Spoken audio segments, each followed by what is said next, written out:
Hello అండి, ఎలా ఉన్నారు? ఇది సాటర్డే వ్లాగ్. సాటర్డే వస్తే చాలు నేను మష్రూమ్ అన్న పన్నీర్ కర్రీ అన్న చేయడం నాకు అలవాటు.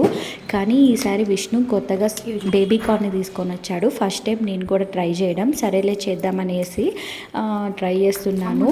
ఇందుకోసం అయితే ప్యాన్లో హాట్ వాటర్ అయితే తీసుకోవాలి. అందులో ఇలా చిన్నగా పీసెస్ అయితే కట్ చేసేసుకొని ఒక 70 to 80% అలా బేబీ కార్న్ ఉడికిచ్చేసుకోవాలి. మసాలా కోసము చిన్న పచ్చి కొబ్బరి, 8 పీసెస్ క్యాష్యూ, 2 టమోటాలు, 2 ఎర్రగడ్డలు అయితే తీసుకొని ఇలా మెత్తగా అయితే పేస్ట్ చేసేసుకోవాలి.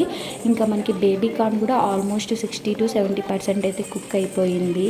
ఇంకా మసాలా కూడా మనకైతే పక్కనే రెడీ అయిపోయింది. ఇప్పుడైతే కర్రీ చేద్దాము. అందుకోసం అయితే ప్యాన్లో కొద్దిగా ఆయిల్ని హీట్ చేసుకొని జీరా తర్వాత ఆనియన్ అయితే వేసేసుకొని బాగా గోల్డెన్ కలర్ వచ్చేంత వరకు వేయించుకోవాలి. అందులోకి టేస్ట్ తగినంత ఉప్పు, పసుపు వేసుకొని అల్లం వెల్లుల్లి పేస్ట్ అయితే వేసేసుకోవాలి. అల్లం వెల్లుల్లి పేస్ట్ పచ్చివాసన పోయేంత వరకు వేయించుకున్న తర్వాత మనం ఏదైతే పేస్ట్ అయితే రెడీ అయిందో కదా అదైతే వేసేసుకొని బాగా అయితే పచ్చివాసన పోయేంత వరకు తిప్పుకోవాలి. నేను ఇంకా వాటర్ని యాడ్ చేయలేదు, స్పైసెస్ అన్నీ వేసేసాను.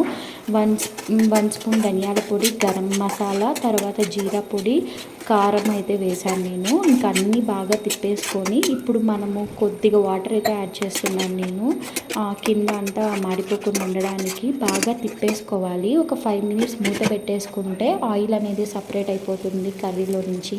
ఇప్పుడు ఇందులోకి ఆల్మోస్ట్ కుక్ అయిన బేబీ కార్న్ అయితే వేసేసుకొని బాగా తిప్పేసుకోవాలి. అండ్ ఇందులోకి ఇప్పుడు మనము కర్రీకి ఎంత కన్సిస్టెన్సీ కావాలో అంత వాటర్ అయితే యాడ్ చేసేసుకొని పైన అయితే పచ్చిమిరపకాయలు వేసాను. ఇవి కారం ఏమి ఉండవు, సో 2 అయితే వేసేసాను కట్ చేసేసి. ఇంకా మూత పెట్టేసుకుంటే 10 minutesకి అయితే కర్రీ అనేది రెడీ అయిపోయింది. ఇందులోకి మనమైతే కొత్తిమీర వేసేసుకుంటే రెడీ.